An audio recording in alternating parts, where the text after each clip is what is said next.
iLEAD is organizing Future Vista, the New Age Careers, a conclave that will witness the presence of dignitaries from all the industry sectors. The panels will discuss the changes and growth in the respective sectors along with the emerging new age career opportunities. Here we invite you to take the right step ahead, choose the right career for yourself, and be the game changer.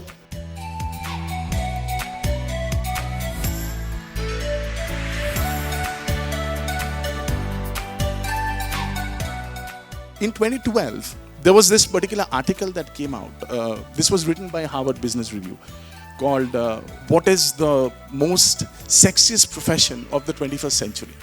And in that article, which eventually became a rage, I'm sure a lot of us, we have read that article, it highlighted how this particular area could become a great employment generator in the years to come by transforming almost every single industry that we can imagine. Okay. So that is the beauty or the pervasiveness of data science. It can apply anywhere. Okay, it can apply to any industry. Now the thing is, that was a report that was very well read. People loved it. Everybody was very gung-ho. Now, after 10 years of that, so 2012 is when they had come out with the first article. In 2022, there was another article that Harvard Business Review again came up with, saying, is data science still the sexiest profession of the 21st century? So they basically wanted to go back 10 years and see the hype, the hoopla around all of these things, whether that was really something that was lived with, okay? Now, we all love data, don't we? We all love to crunch data. We all love to analyze data. So over the next 90 minutes, when all of us, we are in the middle of this discussion, what will happen from a data standpoint? About 150 million GB of new data, 150 million GB new data will be created in the next 90 minutes when we are in the middle of this discussion. How will it be created? It will be created through 35 million new tweets. Next 90 minutes, mind you, just the next 90 minutes. 35 million new tweets. 6 billion new WhatsApp messages. 6 billion, okay? These numbers are mind-blowing. Just 90 minutes again.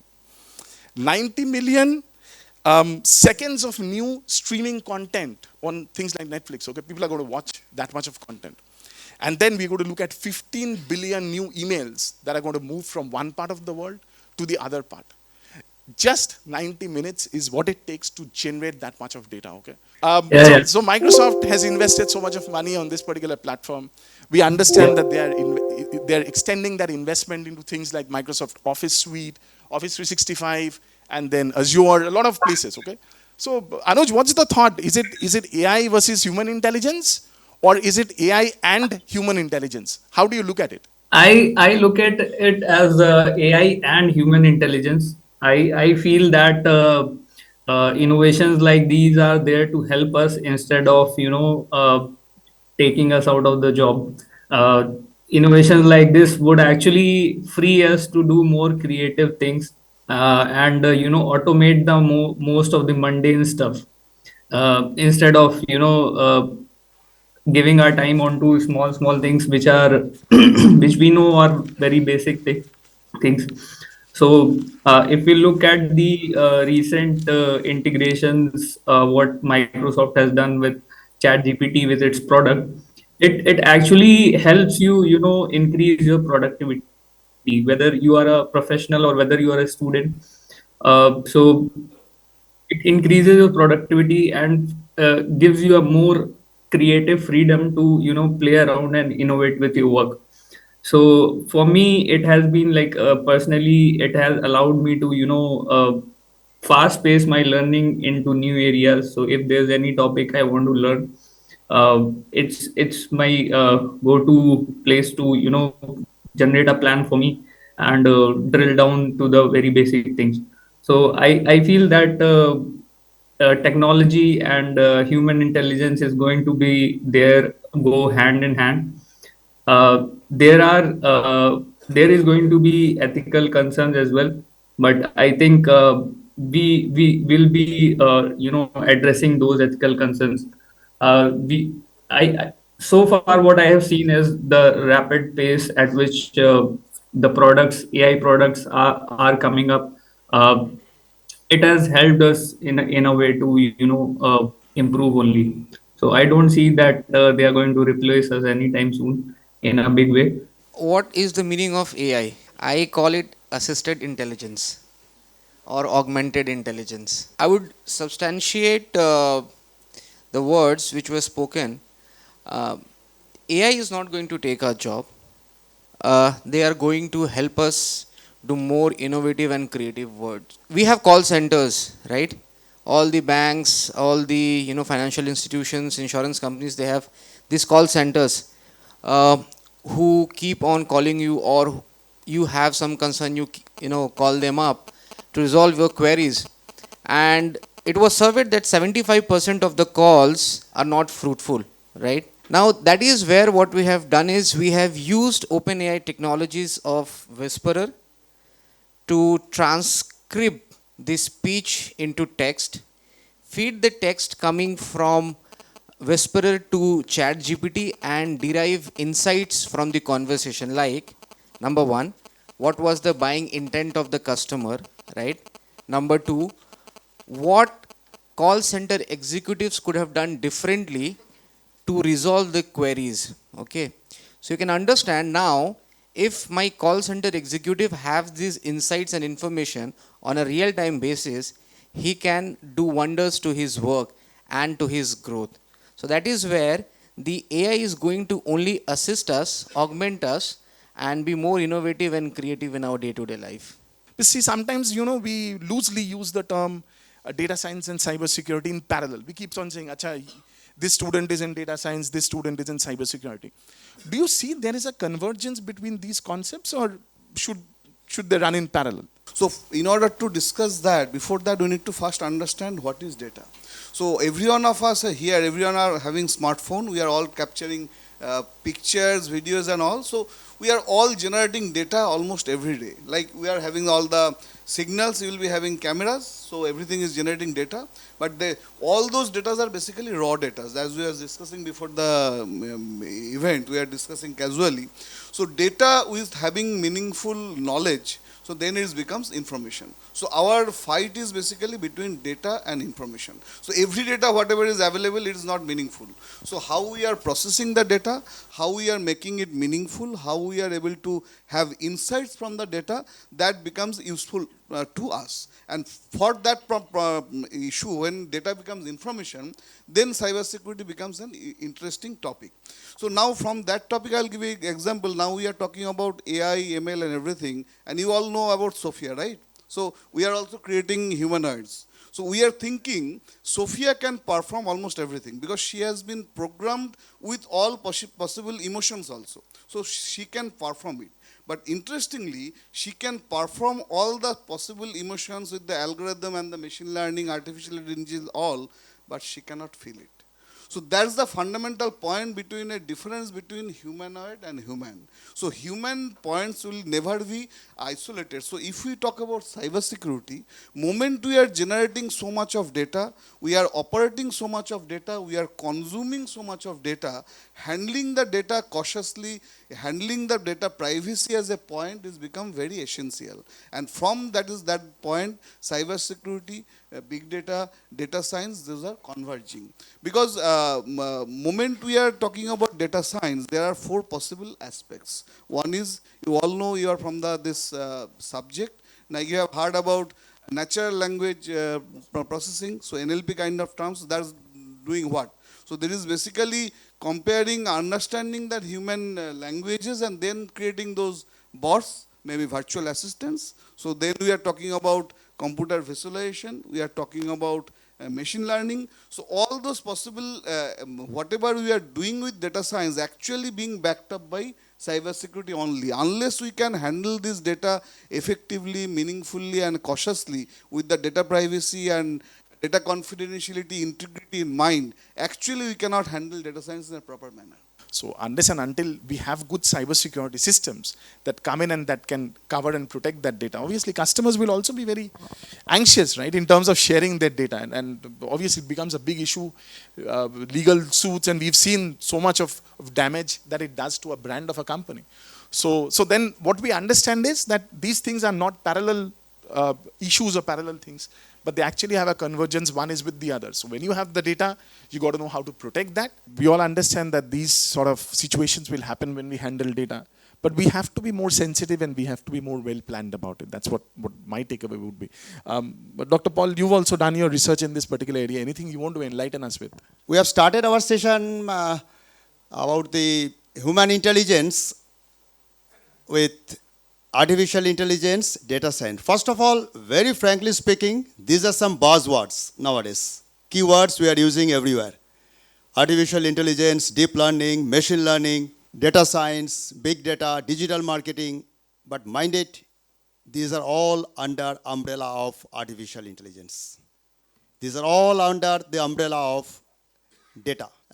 Already Mr. Mukherjee rightly explained, just like in earlier days, we had physical science, we have life science, nowadays we have data science. Since we are dealing with huge amount of data. And very firstly, we have to know the fundamental concept, though the literal meanings, dictionary meaning might be same, about data and information. Data basically are raw facts, dimensionless. And whenever we are getting some meaningful data, I mean some processed data, this is an information. As for example, if we get some raw facts like 12, 40, 30, this does not have any significance, just the data. But whenever we are giving some dimensions, 12 feet height, 40 grams weight, these are the informations. So data are to be processed. We are getting output as information. From information, we are creating knowledges. And the human intelligence, what we have started this discussion about the human intelligence and the artificial intelligence part. Basically, in human intelligence, what we have? It is created by the supreme power, our gray matter, the synapse, the axon dendron. What we have? Just, this is a combination of some cognitive science. Human intelligence aims to adapt new environment just by combination of some cognitive science, like understanding, thinking, imagine, learning words. And on the other hand, artificial intelligence basically develops machines which mimic human intelligence. So in rough sense, we can consider artificial intelligence as a proxy of our brain, which exhibits all types of human behavior, mimics human behavior. So there must be a bridge is required between the human intelligence and the artificial intelligence. And data science fulfills this bridge. So I'll move on to the next point, which is about, so we have people from the industry here. So I'd want to understand from them, see a lot of students, they would probably envision joining the industry as a fresher, right? They don't have a work experience. So when they go to the industry also has certain expectations, right? Because as we know, academy is more theory heavy. We tend to do a lot of theory, less of hands-on. But industry would also want a lot of hands-on experience. So what do you think the students should do in terms of being more industry ready, being more employable, while they are pursuing their undergraduate careers? Samrat, do you want to take that? My older child is about 12, 13 years now. So 10 years before, when she was about 3 years of old, I read an article. It says that a kid age of 3 asks about 300 questions per day to their parents or anybody. What that brain is doing that time, collecting data and processing it, preparing an information which might that kid going to use in future or not. So what the academics syllabus in the university says, that is kind of a data. When you read those information, pass the exam, that is mandate. You can't skip that. That's the process, compliance and everything. And when out of those books, reads and everything, you create a meaningful insight or information, then you no need to think about jobs. Okay. So right now, job is a secondary word. Right now, we are talking about cybersecurity part. So take it in another way. What the hackers doing? They are also behind your data, right? What they will do your data? Few directly sell that data to someone. Whoever consuming that wrongly get the data, again, create some insight out of it, right? So everyone looking for your data, where it is. So How many of you have Facebook accounts here? Everyone? Okay. Okay. There was a time we are dealing with a huge cyber security violation in our industry. One of the project I worked, so there's a massive escalation happened in different level. So on that session, one of the seniors mentioned one thing.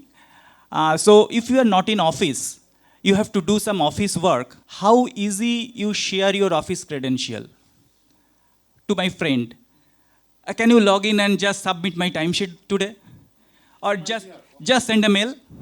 Employability, again, how you consuming the data and how you processing the data for yourself.